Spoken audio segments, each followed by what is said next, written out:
Welcome to Tea with Tori. I'm your host, Tori, and today the tea is hot. What's up, guys? Welcome to Jupiter. Excuse me. Get your paws out of my headphone. Welcome to Tea with Tori. I'm your host, Tori, and I have a very special guest here today. I have Emma. Emma, please let the people know if they know you, who you are a little bit deeper, and if they don't know you, who you are, period. So I am a wardrobe stylist. I also have a vintage clothing showroom. And yeah, that's pretty much me for the most part. And you're Australian. And I am Australian. Yes, I should probably It's very important. It's very important. I should really tap into the accent as much as possible because people keep telling me from Australia, like, you sound American now. What, you sound American? Yes, and I'm like, do I? So I'm like, how's it going? Like, very bogan. Trying so hard just to not make it like You're gonna have awkward, to chill, bro. like remotely. So that my friends are like, you sound American, you're converted, you should never come back here. I'm like, fuck you. But what's crazy is, to me, you sound so Australian. So the fact that they think you sound American is just wild to me. Like, what would they think that I sound like? They'll be like, this goddamn American. Like, Literally. blah, blah. So when did you move here? So I moved here in 2016. A clothing company sent me over here, and it was basically like the equivalent of like an Urban Outfitters in Australia. So they multi-branded retailer, and I was running one of their biggest stores in one of their biggest states. So, you know, turnover for like revenue for those stores are like literally in the millions. So we're controlling like a lot of people coming in. I had staff members of like up to 30 people at some time. So I got sent over here in 2016 to run their first American store. Wow. Yeah. What store? It is a clothing store. We're going to get into a lot of this, and I know that you've read it, so I'm like sort of hesitant, but I'm like, fuck it.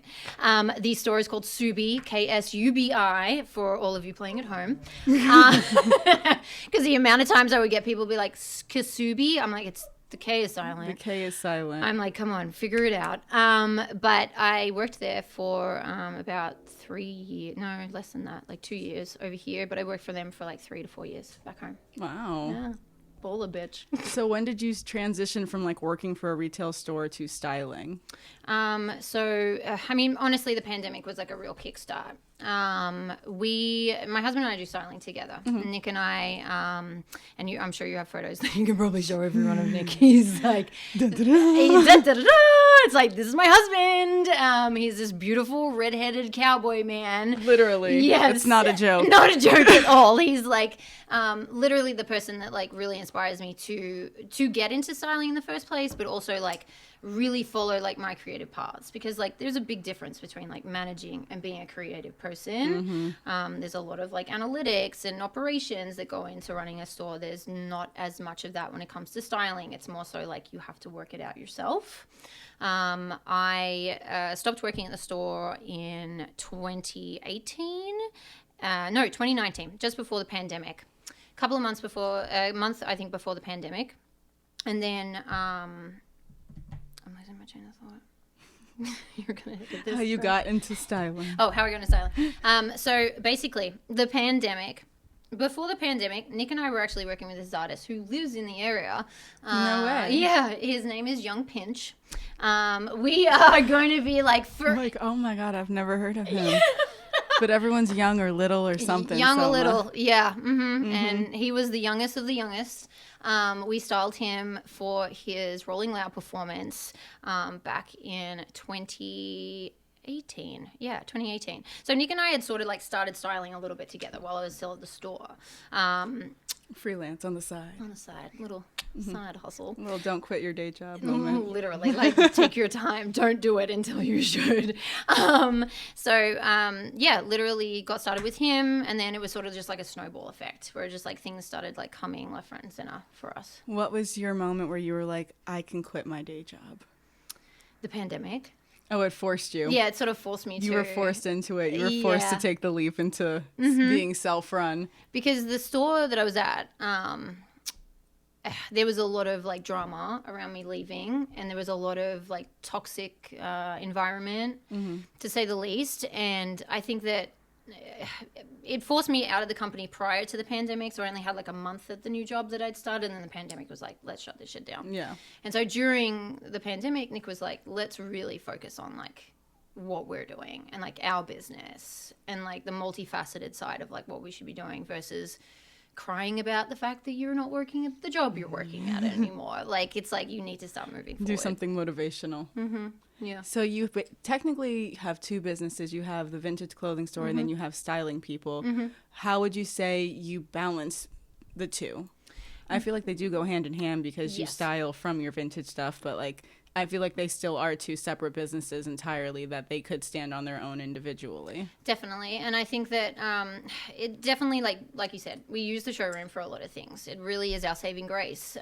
Nick and I actually started collecting clothes on our honeymoon. We went on a road trip. No way. Yeah, we went on a road trip from like LA to Texas because I really wanted to go to Marfa, Texas. I don't know if you've ever heard of it. No. It's this beautiful like art town. It's like the Prada House in the middle of No nowhere. way. That's where that is. Okay. Yeah, so we now I want to go. Yeah, you should. You would love it.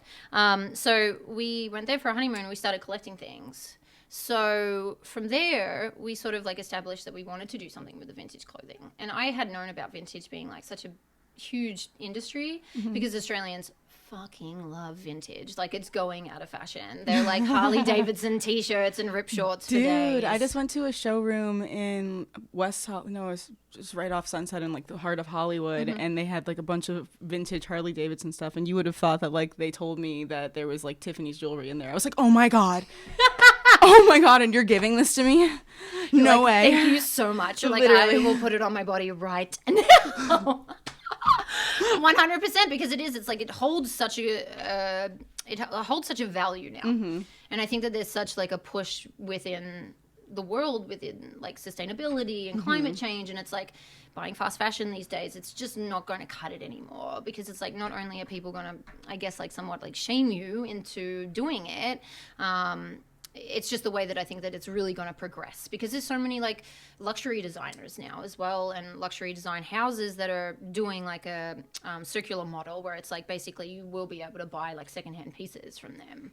That's incredible, because right now you just have like the Depop's and like the Real and like stuff like that. Poshmarks. Literally stuff like that. I had a girl on recently that she created an app called Systemic where you basically like rent designer pieces and then like resell them. It's like a consignment situation. So that's pretty much like what we're doing with the styling. So basically, like the showroom that we have, it's rental. So stylists will come in. We do it rental because it's like one of one pieces. Yeah. We don't have like sample lines of things. Like, we have to be able to cover our bottom line. So yeah, we do rental with the showroom, and then with the styling, it just sort of like, I guess, like really like opens conversations, you know, because you can be like, well, we have a vintage showroom, we can do styling with this, and like it also like, I'm not sure if like you know much about like the industry and like how it works with like modeling in terms, well, because you modeled, right? Yeah.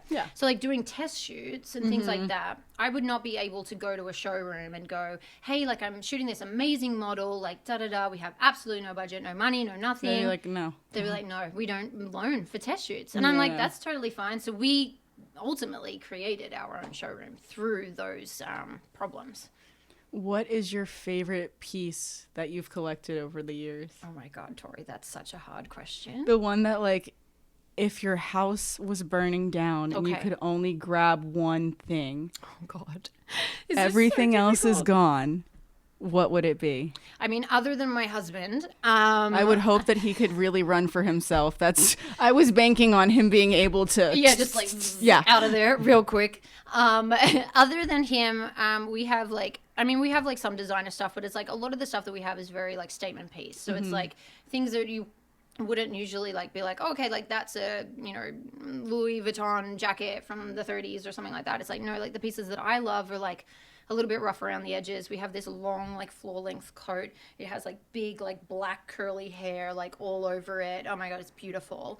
And then all the way down to the bottom. Like, I love things like that are just like really over the top, but it like makes people look at them. We also have like some really beautiful, like vintage Jeff Hamilton pieces. So like your Budweiser jackets and things like that. So to me, it's like the statement pieces. I'd be like, quick, grab the good shit. Grab the one of ones. Grab the chosen one. Literally.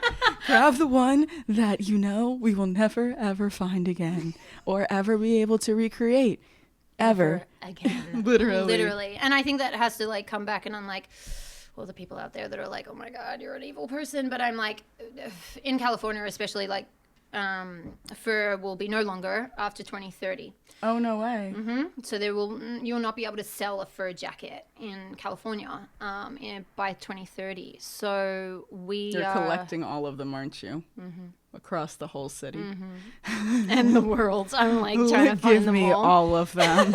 Literally. Well, yeah, because it will basically become like, it'll be out of circulation. Yeah, and there's already so many brands that are doing, they're doing faux fur. And but look. There's already still so much stuff that exists. Like, it's already happened. It's like, why would we then keep producing things when we really just don't have to? Yeah. It's like there is so many things that are still out there, and there's so much that you can find, and it's like we're really trying to find like that happy medium, because even though we have the showroom, we do still sell the vintage.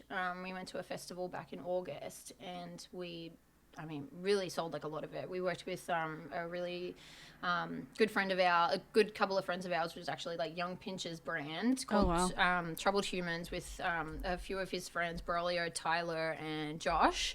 And basically, like, we did a collaboration with them and almost like remade their merch, and we printed it on vintage. Wow. And it sold like a motherfucker. Like, these kids, like, outside of like greater Los Angeles, because we were spoiled here. There's so many vintage stores in Chicago and places like that, like more of your Midwest sort of areas. They don't have access to it like we do here.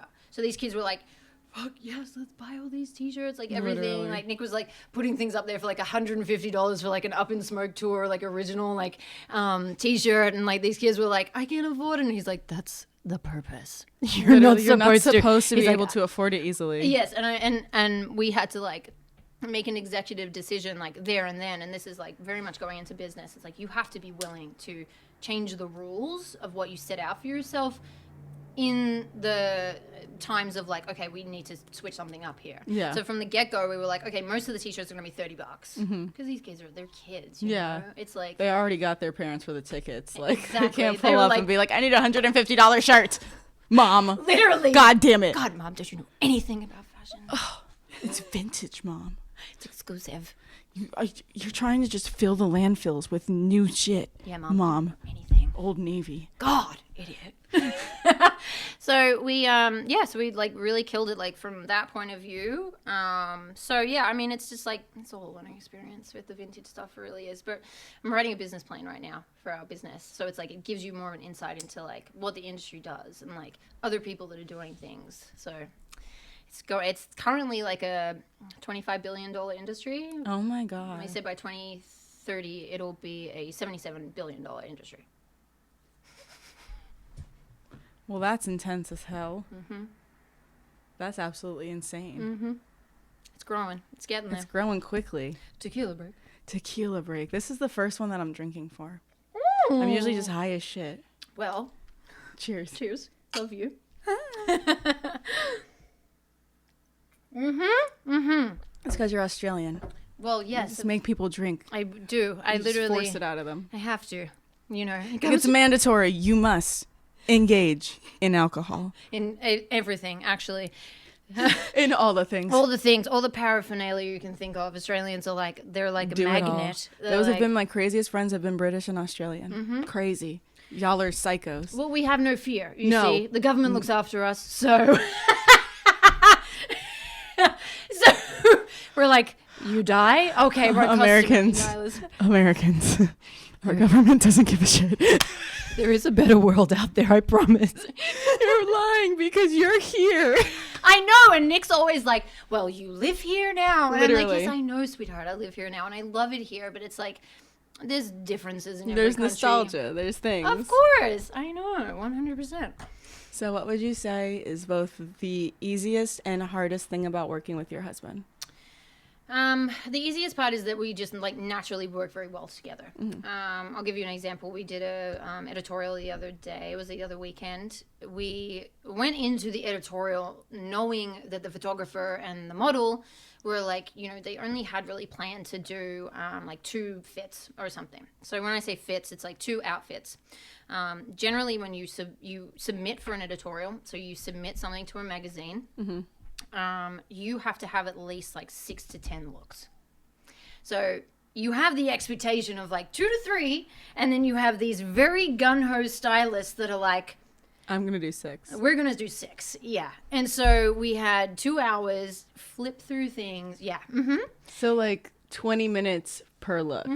And we flipped through it, and everyone was like such a good sport, and like the model we already knew, but the photographer we never worked with before. And he was like, let's fucking do it. He was Literally. like, it's like badass. Like, let's do it. And so we just were just like roaming through these things. And it's like, Nick and I have such a communication when it comes to that stuff. It's like, you don't even, it's almost like you like breathe the same air.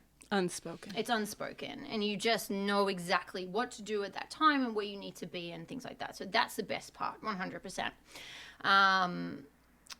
He's an extremely creative person. I can be a very type A person. I can be like, okay, cool, that's a beautiful creative idea you have. Now, how do we execute? Literally. And it's like, I have to like take that step back a little bit. And I think that that can be like difficult for us sometimes because we have different work ethic, I guess, in terms of like where we see, I'm not work ethic so much because like Nick will work the pants off anyone, but it's more so like your understanding of each other. And how you come together to like move through those differences. And I've had to learn a lot since like working with Nick directly because I'm used to being the boss. Whereas like for this, it's like we're both the boss. Yeah.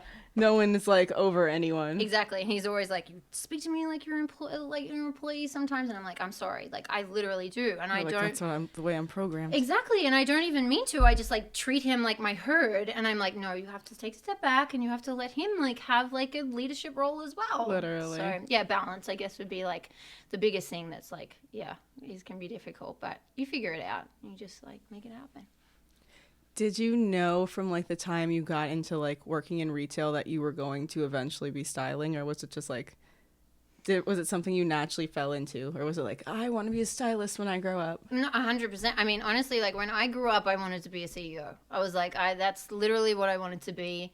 You know, my mom would call me the other mother to my sister all the time. Like I was managing her from birth. Like I literally, I didn't even mean to. I was very like authoritative, like all the time. And there was no like, I don't think that there was any like clear moment that I was like, okay, like this is the side step that I'm going to take. There was really just like I think that like the business that I was running, so coming from retail, like you said, it's very different. But the thing that I guess that I really capitalized off at Subi was that the people that were coming in there were not the people that were coming into my Australian stores. So there was a different expectation of like who I was here versus to who I was in Australia. My retail role in Australia was make money, make your team make money for you, keep morale high, just be the lead by example. Like I have a pretty high work ethic. I will work 10 times harder than everyone else that works for me because they will then in turn work harder for me. Yep. So when I guess like the styling stuff really came to fruition, it wasn't anything that I'd planned. It was just like, okay, this is an opportunity because I'd met so many people through the store. So again, going back to my point, in Melbourne, I was manager 101. I was a fucking hard-ass bitch, and I'm sure there's plenty of people that will probably watch this and be like, you were a bitch. You sucked. You sucked. But they fucking loved me, like 100%. And like I have like still people to this day that like are like, we love you, Emma. Like, you know, come and see me like over here, even when they visit. Like back in the day, I was like, oh, bless you, little monkey. What were you saying? Oh, the retail part. Okay, so in terms of like the retail part, I was coming over here and it wasn't like it was back home. It was networking. It was doing PR. It was, you know, brand management almost. It was like all these different things that I'd never really experienced, but I was like, I'm going to take this. I'm doing it. And I'm doing it. And I was like, I was given a lot of leniency, you know. It's like there's a whole time difference as well you have to take into consideration. So you have like 16 hours on the business before they're like, oh, hey, what's up, like it's Monday, what's the plan, da da da. And I was like, no, I like had hours to like meet people, managers, agents, I mean, some of the most amazing people, like artists themselves, like people that would come into the store that I would never have ever had access to in Melbourne, but I use them to our advantage. So the people that come to see us for the showroom now are primarily clients from the store. No way. Because I was like, these people are valuable. Full circle, yeah. And I was like, I need to harness this, because ultimately in business, it's all about relationships. Oh, 100%. And it's not what you know, it's who you know. And that's really going to capitalize your business, is that if you can have conversations with people, and it's give and take. And I think that I very much at Subi had a role where it was like, okay, well, Emma will help you out. But then I was like, okay, well, now you're going to help me out for something. So I think it's like, you know, that makes, I guess at times it makes me sound like a little bit like, I don't know, like, fucking get in line, like, da-da-da. It's like, no, it's like, as a woman, you literally have to work with the tools that you're given. And I wasn't given a lot of tools when I came over here. I really wasn't. And so, yeah, it's like, you just have to network and you have to make the most of it. And I think, like, coming from the retail store to, like, styling, that's literally how we got, like, the client that we got initially. Because Pinch was amazing. He was like, yeah, cool, I'll bring you guys on retainer and like da-da-da. And we'd only really done like test shoots with people before. Oh my God, no way. And so we were able to do like videos with him, photo shoots, and his album cover and like everything. Wow. Yeah, it was really exciting. So not what you know, it's who you know. Literally everything is who you know. Who was the person when you worked for them, you were like, oh my God, I'm working for this person? I guess like, I don't know, because like, we've worked with like Little Pump before, and he's like a big artist, and I wouldn't really put him in that category, because it's like the people that I guess like I really look up to are not like within the realm of like who we were initially styling, and so I think like maybe Theo Rossi, when we did the editorial for Sean magazine, he's the Juice from Sons of Anarchy, the guy who has like the shaved head. Yeah, so he was really lovely to work with.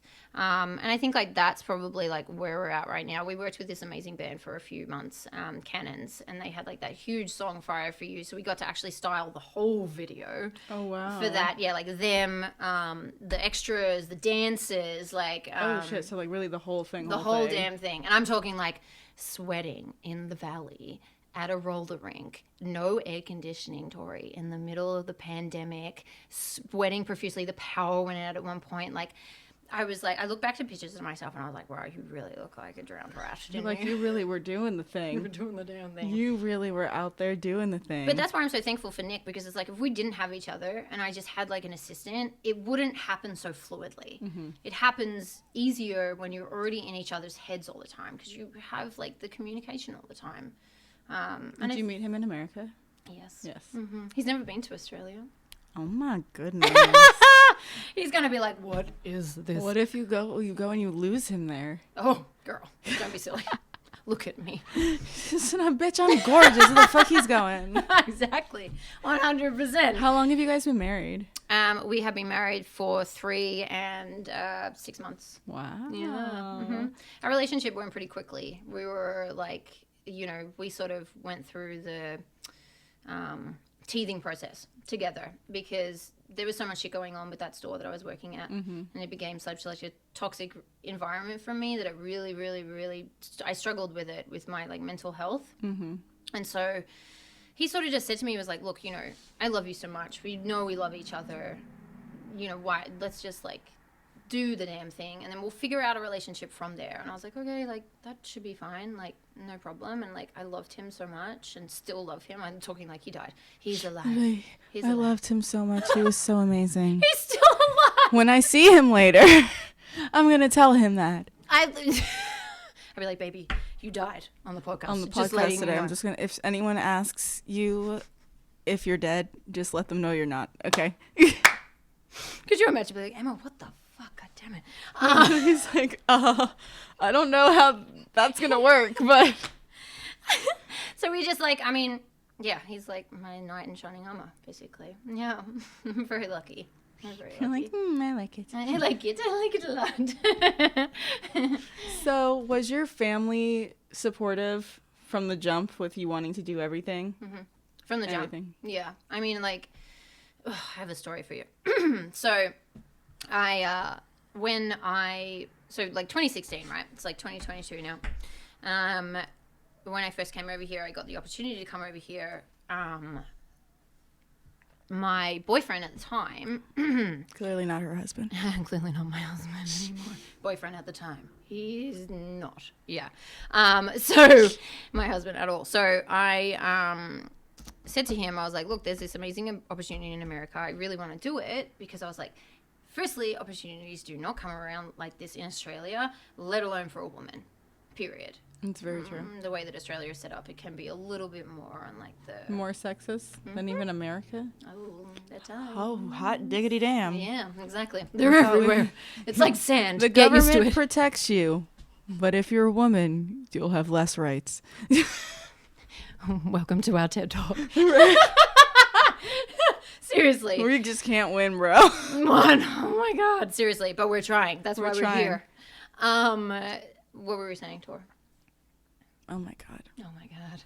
Ah, fuck. Your family being supportive. Yes, You had a okay. story. So Vicky and Dave, my parents, and my sister Rebecca are like literally like the most amazing people in the world. I love them so much. I get really emotional when I speak about them. So we're just like, You just reposado it a little bit. 100%. We'll get the emotions now. That makes them come more up for me. I'm like, oh. I know. I'm like, ooh. Like, is that a tear? Let's wave that down. Well, it's either throw up or cry. So I'm like, okay, like, I'm like, let's go with the cry. Sorry, the throw up. No, You never know. I would never. Tactical. Right back to it. They've always been supportive, super supportive. At the time, I was with this guy. I messaged him. I called him and I was like, look, there's an amazing opportunity. I really want to go. Like, I'm going to do it. Like, I've spoken to my parents. I already know what's going on. Like, they've given it the all clear. So I'm going to go. And he was like, well, what about me? And I was like, what about you? I was like, well, obviously, because initially when the trip was planned and it was pitched to me, it wasn't indefinite. It was 3 months, you set up the store, you train the staff, you come back, you do what you usually do. Yeah. It changed to indefinite because they were like, we want someone there that's constantly there that we trust and we can, really rely on. It just made more sense. It, grew to that. Yes. And I wouldn't particularly say that he and I were in a good position at the time. So you were definitely like, what about you? Yeah, it was not a hard decision for me to make, but it was a harder decision for him. And unfortunately, at the time, he, we separated and he was like, can't be around you, like, da-da-da. It was like a big thing. And then I was at work one day. Now, you have to keep in mind, it's like, I'm not just like working. I'm like, I have people looking at me like 24/7. We have deliveries come every single day. And Lord. Yes. So it's like logistically, it's like I just don't have time for craziness. Yeah. So I get a call. And he's like, do you have like a moment? Like I can call you on your lunch break or whatever. And I was like, no, it's fine. Like I'll speak to you right now. Hey, what's up? Yeah, what's up? Let's get to this. He's like, well, I got admitted to hospital last night because I tried to kill myself. I tried to take a whole heap of pills and like da-da-da. And I was like, you motherfucker. I was like, okay. I was like, obviously devastated. Like, I'm not even joking. Like, Tori, I was, like, hysterical on the bus home. Obviously. In the middle of the day. Like, people were like, what is wrong with her? And, like, get home, get to my driveway. My mum's there. She's like, what the fuck is going on? Like, why are you so hysterical? I'm, like, collapsing on her arms. I'm like, he just, like, try to kill himself and, like, da-da-da. And she was like, what the fuck, Emma? He was like, we knew he was going to do something like this because it was, like, sometimes some people that you're with, regardless of gender, will try and sabotage like what you're doing for you to feel like you have to stay or you have to do a decision that you're not in charge of. And for me, like that was just not okay because they know that like the world will see you as a bad person if you don't stay type thing. Exactly. And I think that his family very much felt that way. And I went over to his house and I went and saw him, and like after something like that they grog you out, they make you like really like Xanax out and stuff. So I was like, what the fuck? Oh, that's great. Someone that tried to kill themselves, let's give them painkillers and drugs. Yes. And I was like, great. And I was like, what the fuck? I was like, what is happening right now? And he was just like, I don't understand, and da-da-da. And I was like, this is an opportunity that not everyone's given all the time, and especially where we're from, it's a tiny fucking island, like in the middle of nowhere. Like, literally, this is not always something that happens. It's like there's a possibility I come back, we work on things, and like da-da-da. But I was like, I already knew in the back of my mind, I was like, that's just not like, gonna I'm happen. not coming back. Yeah. And if I do come back, I'm going to be in such a different spot. And yeah, it was very much that way. And I remember till this day, and I will never ever forget this, his mum said to me when I left, she just looked at me and she was just like, I hope you can see the path of destruction you've left behind you. And I was like, and this is like a very good lesson for everyone. Well, you see where he learned the guilt from. And this is a very good lesson for people to learn. No one should ever guilt you into doing something that you were destined to do, or you worked really hard to be doing. Literally. I busted my ass like at those stores, and I got great results, and I should have been given that with no strings attached. But sometimes there's people that literally want to uproot you, and you just have to be like, no, that's on you. Because you even think about it, like, it's 3 months. He could have worked really hard to save up and come for the 3 months. Yeah, 100%. But it was just not that situation. It was like, what about me? What am I going to do to sabotage this? To make you stay. Yeah. It's sad, but it's just... But it happens more often than not. And it happens a lot to women. It happens a lot to women, and... luckily you had strong family around you to be like, that's horrible, like, what's happening, don't fall for that. And it wasn't your family member, because a lot of people will have it where it's like that's their mom doing something like that, or that's their dad or their little sister or something, and it's like, how do you leave that? Yeah. And like, how do you like navigate that situation? But it's very important to like stick to your morals and not get deterred by like this emotional not even emotional. It's just like people that have like issues that I haven't dealt with prior to even knowing you.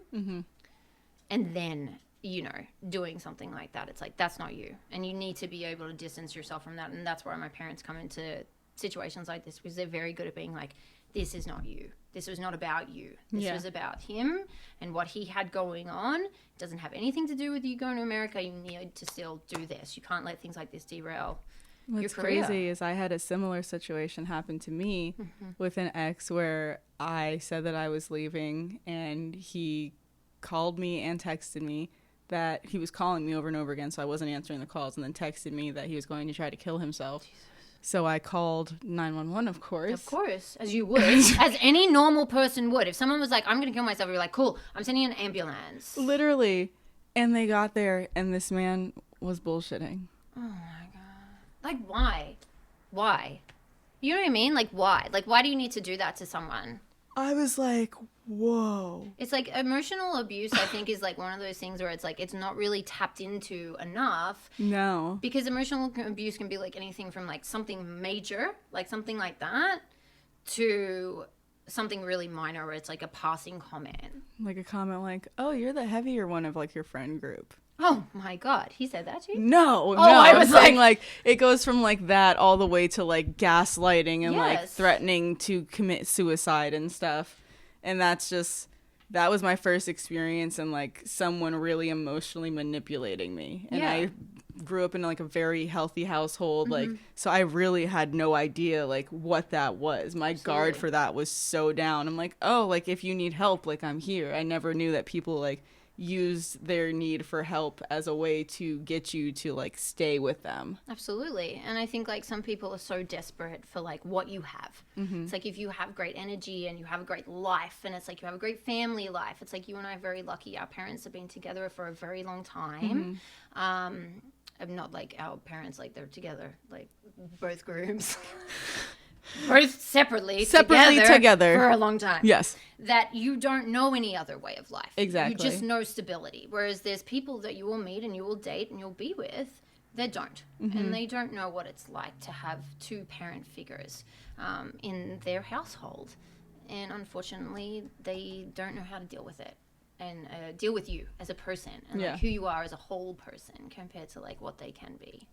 Well, I feel like it's also becomes a thing of like you accept the love that you think you deserve, and once people feel like they're damaged or have trauma to a certain point, they don't feel like they deserve love from anyone that isn't as damaged or traumatized as they are. So then that creates a trauma bond.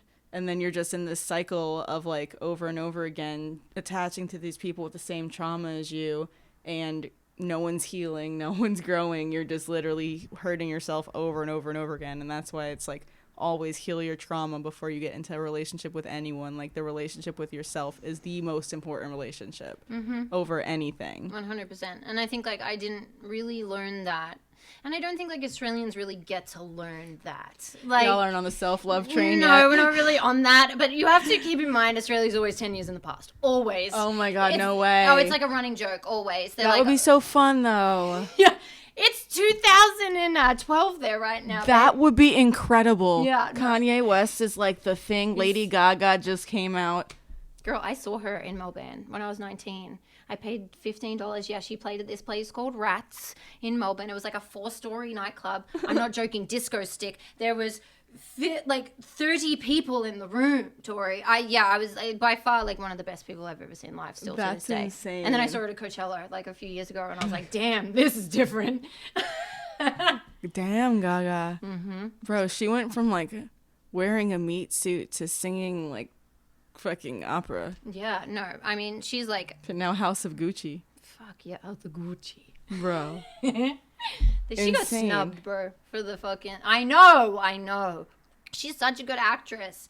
And you had to do that to I her? honestly don't even know how she like broke as a singer with how good of an actress that she is. 100%. It really like it catches me off guard sometimes because you want to be like, oh, of course, like all these singers think they can act, all these actors think they can sing, and like all these people think that they can do like everything and they can't, but she really can, and yeah. it's crazy. I mean, she can do it 100%. No, that's definitely someone I think like Nick and I would eventually want to like work with. There's so many That's people. when you would faint. Oh, I'd be like throw You'd up. walk in and you'd be like, lady gosh. I'd be like projectile vomit. I'm so sorry. I'll like hi, nice. I'll clean it up. I'm sorry. We'll clean it up. Do you have a rag? Do you have a wet nap? Does anyone have a sanitizing thing? Wet From the airplane that they hand you, the Oh, little wipes, girl. does anyone have one? that no one uses and keeps in their handbag forever. Yeah, I have like 6 of them. Like why now? Like I don't like why. I just started wiping down like all the things that you know they don't clean. No, like, yeah, like what? Like don't they Like clean? the buttons, like the TV screen. I've been on too many planes this last That's year. the thing so is I'm like, literally on planes more than I'm probably even in cars at Yeah. this point.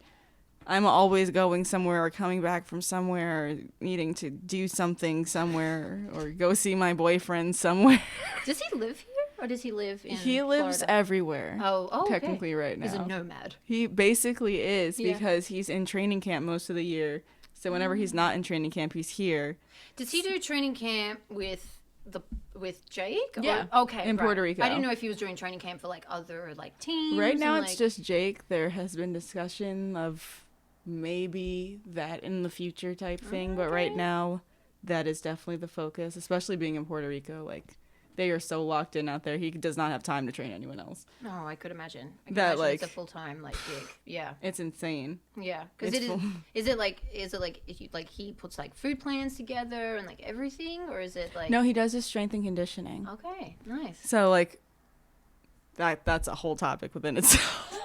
That's so much shit that I like don't even know about. I'm like I could get into what I kind of know, but that's not very much. Mm-hmm. So it's not even worth it type thing. But yeah, I'm always in fucking Puerto Rico visiting him That's because amazing. it's either go to Puerto Rico or don't see your boyfriend, and I'm definitely not going to not see my boyfriend. I don't think going to Puerto Rico would be a bad thing to No, see I'm your not, I'm boyfriend. not upset about it. It is just a 12-hour Oh god.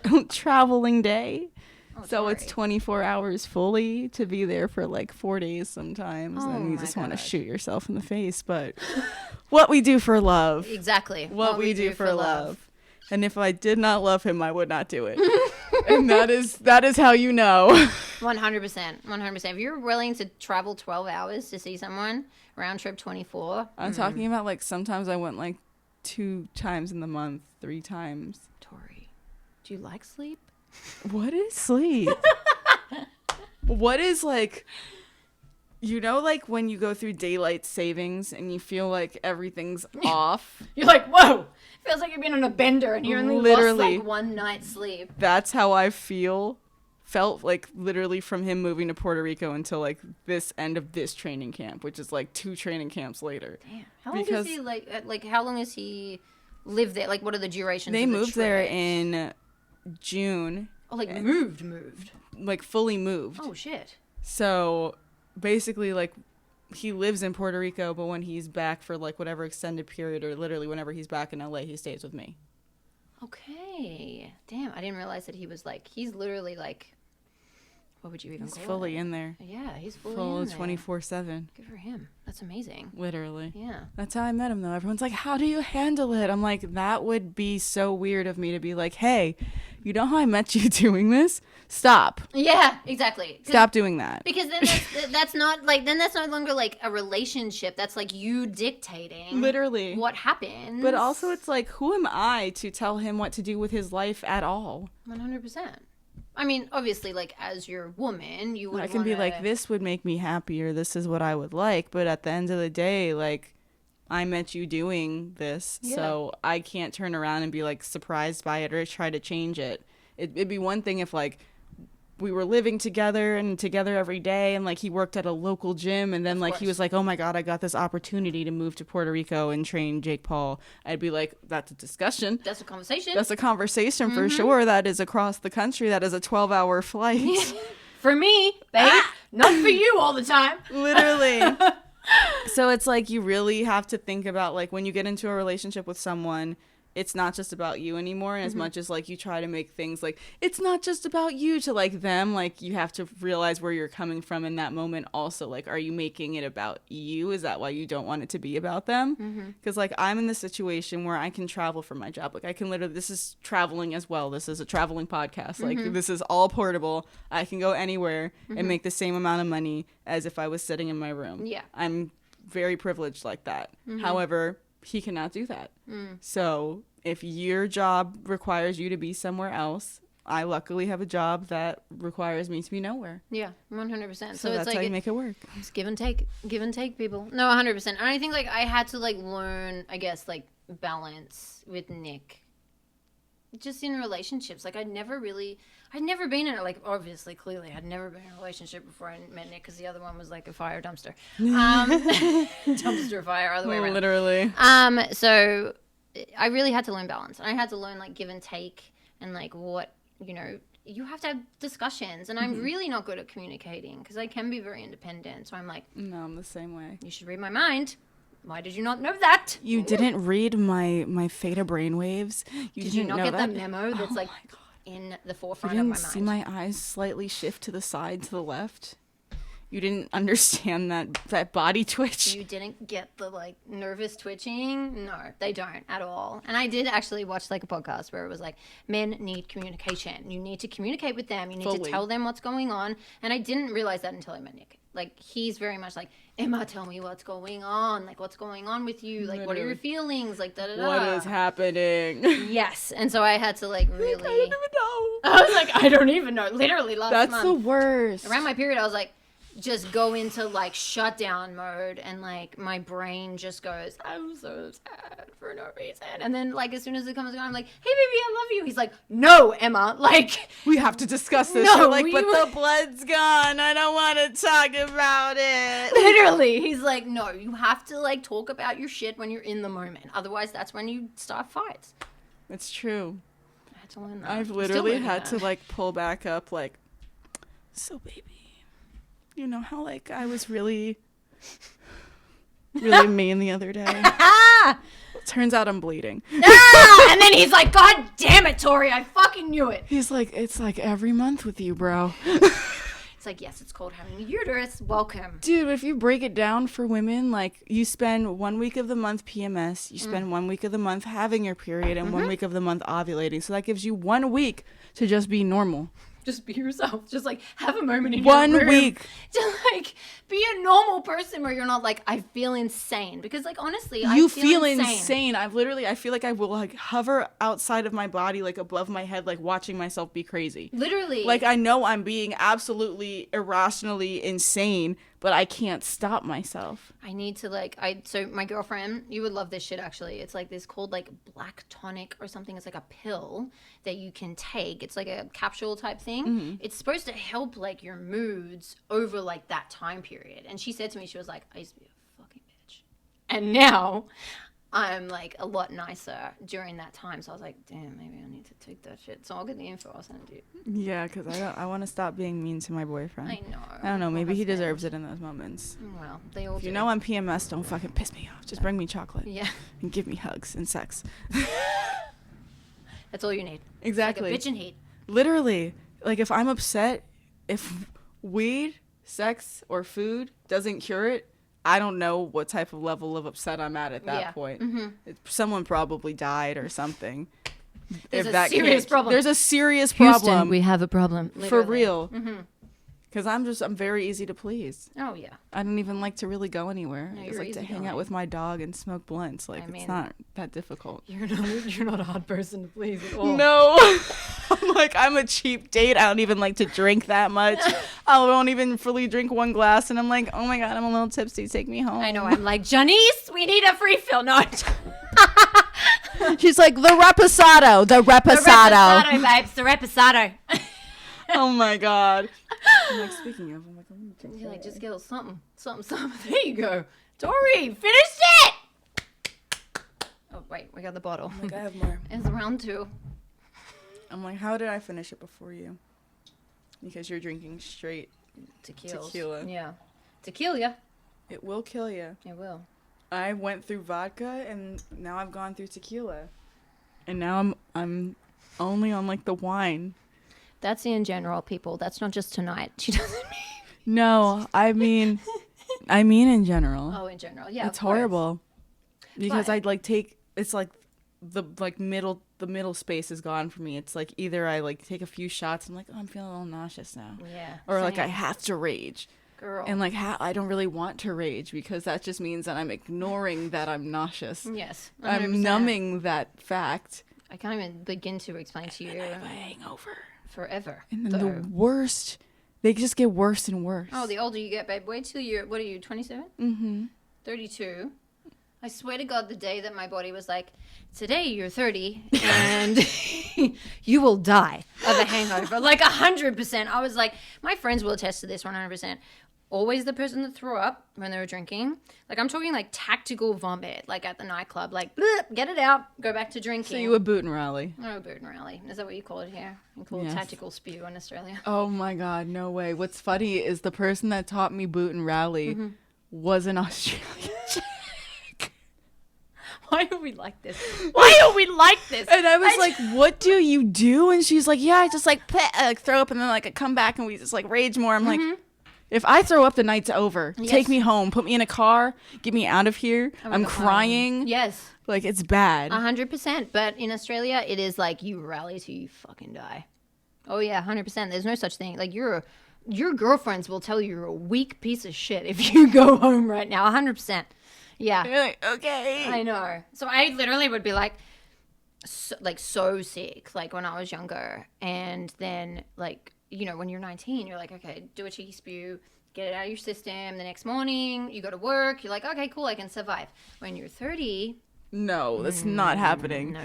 Now you've dehydrated yourself with the liquor and the throw up. And now you have acid reflux as well. And the only thing that can help you is smoking weed, and that'll also put you on your ass. So you're going to be sitting down for about the next 4 hours. So don't be productive. At least. Yeah, so you definitely have to find the balance. That's my difference between like weed and alcohol. Like alcohol, my next day, if I have a lot of fun with alcohol, is done. Yeah.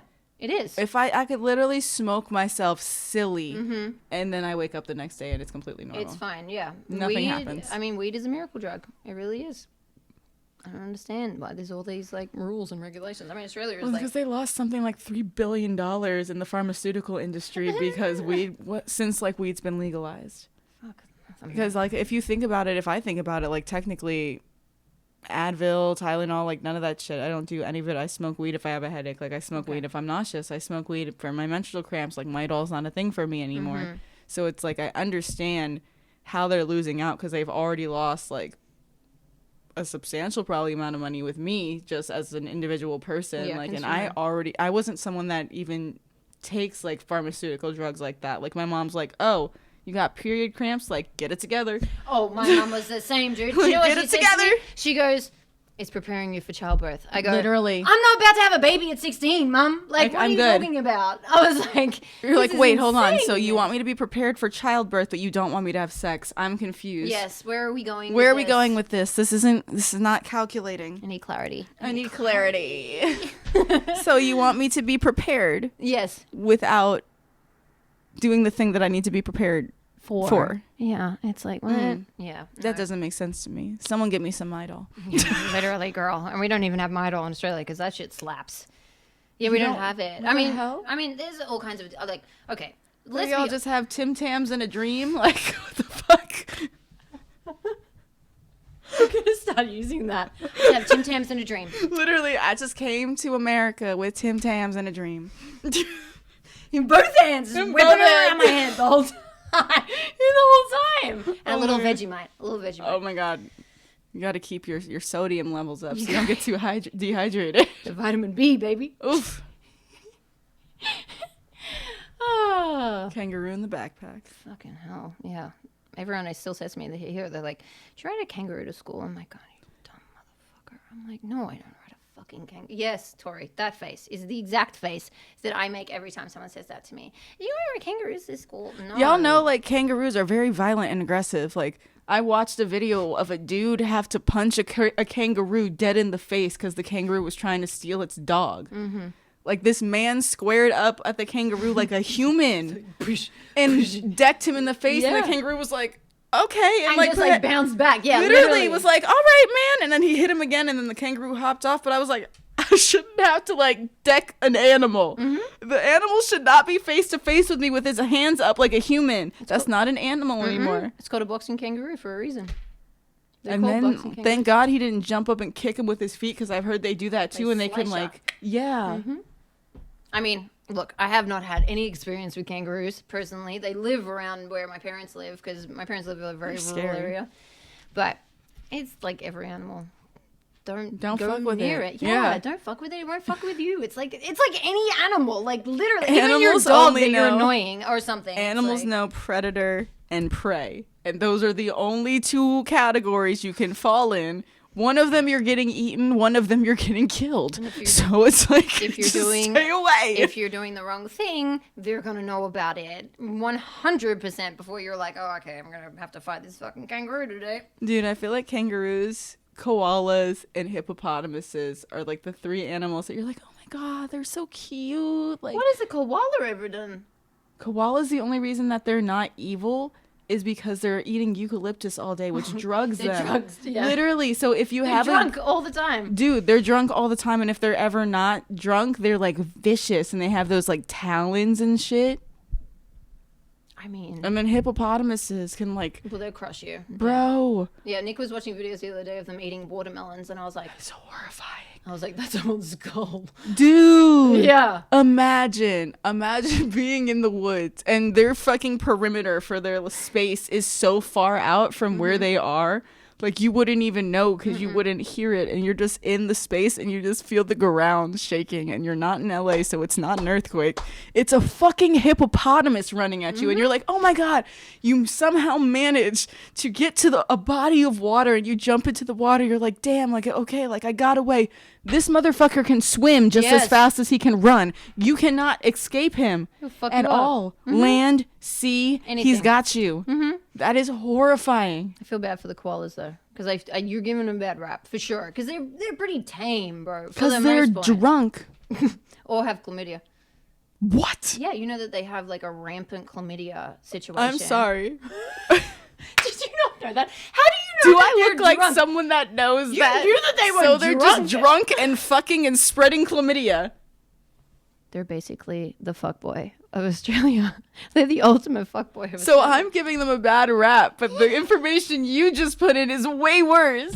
True. Okay. I'm fair. like, oh, they like Fair, to fair, chew fair. on leaves. They're drunk. They're high. You're And I'm like, like, they they like to fucking fuck. like monkeys. They got chlamydia. They like to fuck a lot, and they don't use protection. That's for sure.